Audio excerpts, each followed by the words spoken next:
while at the same time the public investors were looking to get stocks at valuations that they thought were appropriate, that took into account that public risk, so that transfer of risk from a private to a public investor. And I think that there was a lot of friction, frankly, which is something that just exacerbates this whole challenge of doing IPOs as an exit. You know, the VCs always complain about IPO valuations, where the public investors always complain that the VCs sell all of their best companies. So that's something I hear all the time.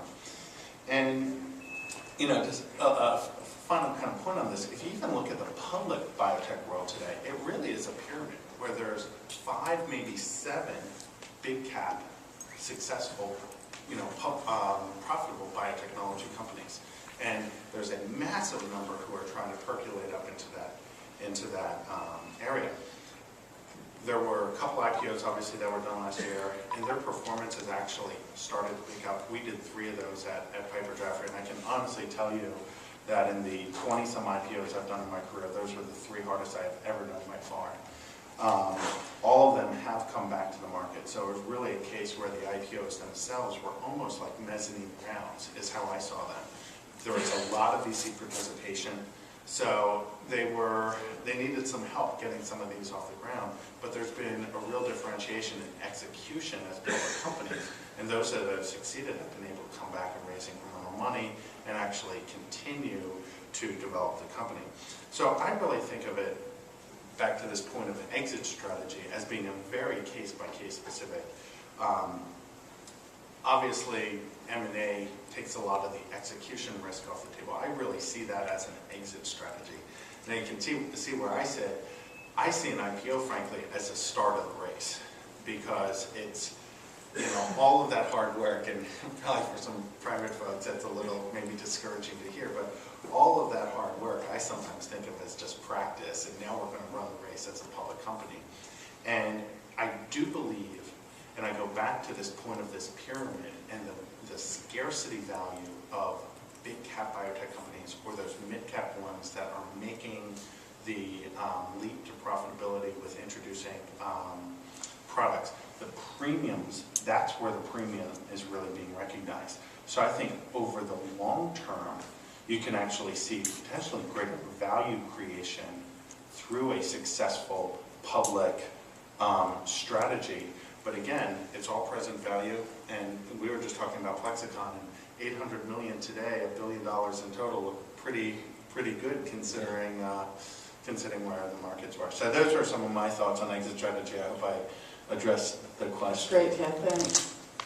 So I'm sure you all have a lot of questions for these smart folks. I'm going to kick it off with a few first, and then we'll open up the floor. So Bruce Booth from Atlas Ventures started a lot of debate in the Twitter sphere about his blog post on Bio. He argued it is a great company with great science, but it hasn't been a great VC investment.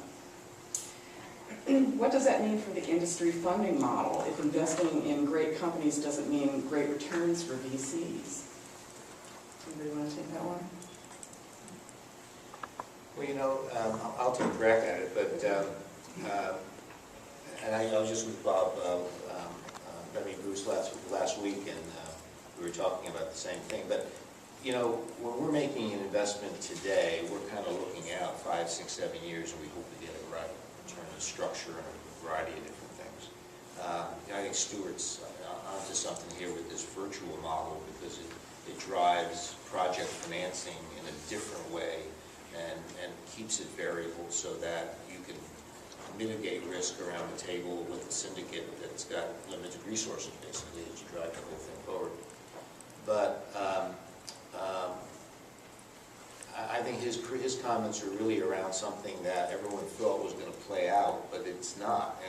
And the problem we had as we were coming through this with other syndicate members on very, very good technologies and companies was you either couldn't get the exit right, or you had done something in the infrastructure side that it was going to cost you money to fix, or you were still justifying the technology in a way that maybe wasn't as innovative or as great as you thought, or the funds that you were investing out of were just getting old, and you just needed to manage that in some way.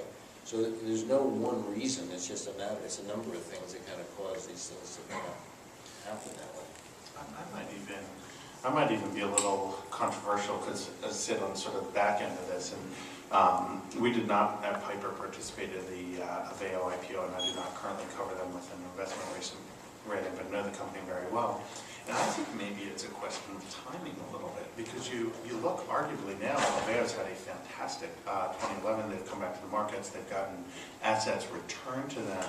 And I think this is actually a very interesting question that kind of comes back to the VC model and sort of the maybe more of a hybrid investing model. I think a lot of the venture capitalists that I work with are fantastic on the front end. I think how you guys sometimes look in your crystal ball and figure out 10 years down the road how these things are going to play out is amazing to me. I think one thing that I would probably challenge the venture capital community on a little better is its exits, and in frankly becoming public money managers as much as private investors. And there's a couple cases where we've worked with individuals in terms of actually trying to help maximize the exit strategy as public.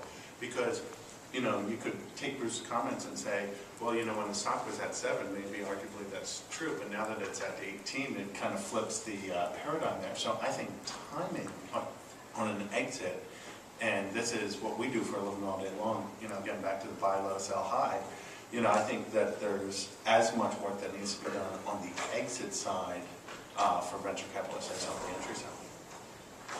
I would add exit, but also distribution, because only until a few years ago, your limited partners, as soon as you had a either cash or a marketable security, you had to distribute. Now they don't want you to distribute, they want it to be a marketable security. Great. Let's switch gears a little bit. Let's talk about entrepreneurship, and maybe this is a question for Stuart or Walter. How has it changed over the last 3 years? What does it take to be a successful biotech entrepreneur today? Can you take a crack at that one? Walter? Or Stuart? Yeah, I mean, I think that however you structure the company, whether you build it out or you do it on a more virtual, subcontractor type of basis, you have to do it with people who are real experts in their particular fields. So, for example, I mean, you know, pick your indication, your disease area. If you're going to develop you know, a compound, using the example I was just describing in gastroenterology, you need to have people that really understand that particular disease. They need to understand what is going on in the regulatory environment.